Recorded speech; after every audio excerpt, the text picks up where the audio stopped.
The right playlist can change an artist's career. Getting your music on playlists is a really good idea. It's a real good way to get exposure. So we want to figure out how to pitch the music to the playlist. And that's why we want to develop a contact list of these people who have playlists that we can easily just submit our music and they can get it on there. But there's other ways where you have like paid playlists and stuff like that. For the most part, you just want to get your music picked up by people who actually feel like your music fits on their playlist and they already have fans like that want to hear your type of music, because that's kind of how you know that it's going to fit. If it's a paid playlist, they might just take it and put it on there just to get your money. So be aware of that. But getting on the right playlist can change your career, because you know some of these playlists have a lot of following, so you can get a lot of people that hear you and a lot more fans just by getting put on the playlist. And imagine getting put on the playlist for free, but it gets you like 100 more fans. So make sure you use that as a tactic. Reach out to these people. Reach out to the people that have playlists. Reach out to the people that have blogs and podcasts. Get their email address. Be in their DMs. You should be hitting these people up consistently. Really not like spamming them, but when I say consistently, I don't mean like hitting the same person up over and over. I mean consistently contacting different people. Like every day, you should contact maybe 10 different playlists, 10 different blogs, 10 different DJs. And when it comes to the music, like having DJs that play music, relationships with these DJs is imperative. You have to have relationships with them because they're the ones that play music. They're the ones that kind of set the trends. It is still DJs that set the trends in the real world. Now, on the internet, you got influencers, you got streaming platforms, you got YouTube, you got all of that. You got blogs, but in the real world, it's still the DJs that spin the records that are setting the trends. So you need a relationship with the DJs as far as having a real world impact with your music.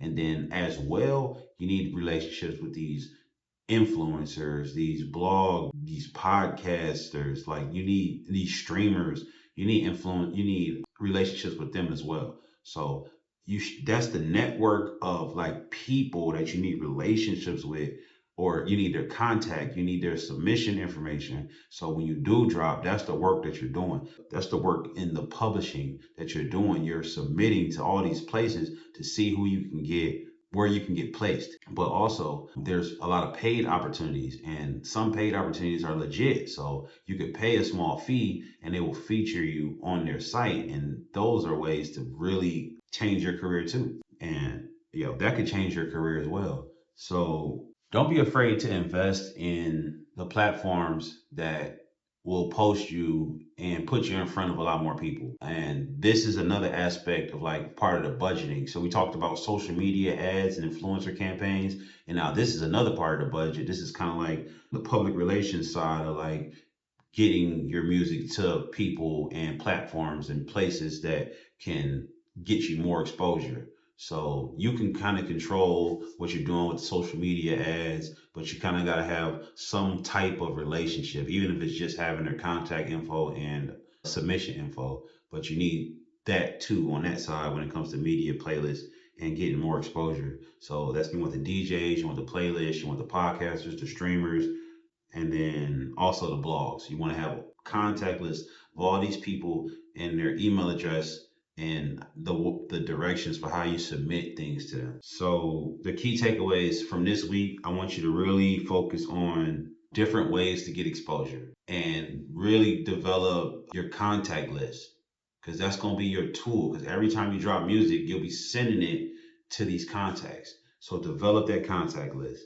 Networking creates opportunities. So be out here networking in the real world and also online. You have to be starting conversations, letting people know what you do, and letting them know you appreciate what they do. You know, if they're a DJ, you appreciate the fact that they're out here helping artists get exposure, and you want to know how can you collaborate with them, how can I submit my music to you to possibly get it on your playlist. That's a very simple way to come at somebody, but I mean, I can't really see somebody rejecting you when you come at them like that. And consistent outreach, it builds credibility. So it doesn't mean spam, but it does mean sometimes you might need to follow up. So if you send a message and someone takes a while to respond, but then they finally respond. Make sure you respond back and keep the conversation going. Don't just let the conversation die out because they did what you needed them to do, or because you submitted the song and now it's nothing. I have nothing else to talk to you about until I drop another song. So no, don't do that. Maintain these relationships. Maintain consistent outreach. In between you needing something from them, find out what you can do for them. Find out different ways that you can help them. Figure out how you can give them more exposure. Because if you know this is somebody that can help you get more exposure, why not just find a way to help them get more exposure? Okay, so for today's industry insight, we're going to look at the power of getting on Spotify playlists. You're not just making music for yourself.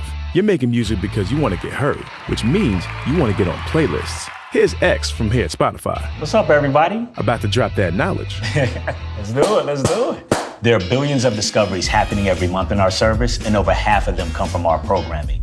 That means it's the #1 way for you to get your music discovered. And what's really cool is that Spotify for Artists now lets you deliver unreleased music to the right editorial team for playlist consideration. Dope. But first, let's talk payola. That's pay for play. You cannot buy your way onto a playlist. This is Meg from Spotify. Hi. Oh, you didn't say stop. Sorry. All good. No one can affect those decisions. There are thousands of playlists. Each playlist is made with the listener in mind. If anyone offers you pay for play to get on a Spotify playlist, it's a scam. Got it. The way you can end up on a Spotify playlist is to get us your music as early as possible. We're talking at most weeks out when your music is ready, or at a minimum 7 days. That's because we get over 20,000 songs a day. It's just a lot of music to listen to. It's just a lot. So the earlier you get us your music, the better your chances. Okay, so what happens next? So then once your music is delivered, but before it's released, you and your team have a chance to tag it so it can end up in the running for the playlist that's right for you. Start by picking one track. Any tips? There's no one right way to pick a track. Pick the one that you love. Pick a track that you would want millions of people singing at the same time. Okay, next. Choose your genre, moods, styles, language, and type of recording. Then tell us what city you identify with, the story behind your song, review, and submit. We have playlists for every theme, music, moment, holiday, whatever. So having your tags right helps the editors find the right music for each one. It also helps the algorithms know where to send your tracks for those algorithmic playlists too. Real talk, there's no guarantee you'll end up on an editorial playlist. But if you got your tags right and you submit early, your track has a better chance of getting picked up.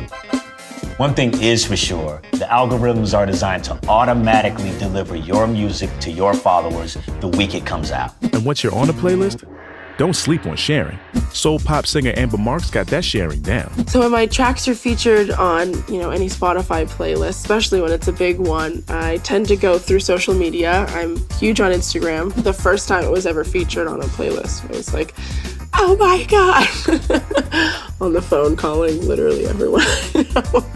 She's right. Make sure to get the word out about playlists you've been featured on. Sharing is everything. The more you share your music, the better chances people have of hearing it. The more people hear it, the better chance you have of getting on a playlist, staying on a playlist, and making new fans. That's dope. Yeah, I think so. And you know what? If your music doesn't get playlisted on release day, pick your head up. Don't worry about it. It's just the beginning. Keep sharing your music. Sounds like you've got some work to do. Go get busy, and we'll catch you later. Okay, for this week's assignment, you're going to be submitting your music to playlists. You're going to be contacting some blogs and some DJs. And then you're also going to finalize your media outreach. So you're going to finalize your plan for media outreach, and you're going to finalize your contact list. I want to see a nice, healthy contact list of people that you're going to be reaching out to. And that's it for this week. Make sure you focus in on these assignments and fine tune it and work on getting everything submitted. Anything you weren't able to submit, you can work on that too. And make sure you sign up for a Fairgate so we can come work with you in person. So you can come work with us in person. And also, we got a live stream coming up. And in that live stream, we'll be going over this topic as well, but just kind of going into the specifics of how to get the assignment done. So we will see you all there.